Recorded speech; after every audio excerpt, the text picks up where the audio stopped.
জাতীয় পার্টি সমাবেশ স্থলে যেই ট্রাকটি ছিল সেই ট্রাকটিকে সরিয়ে নেওয়ার নির্দেশনা দিয়েছে পুলিশ কর্তৃপক্ষ।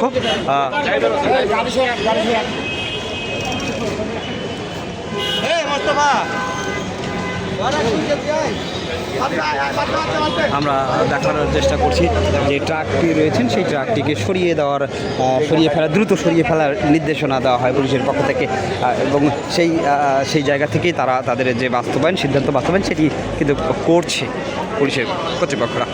ব্যাপক সংঘর্ষে লিপ্ত হয়েছেন এখানে, আমরা দেখানোর চেষ্টা করছি।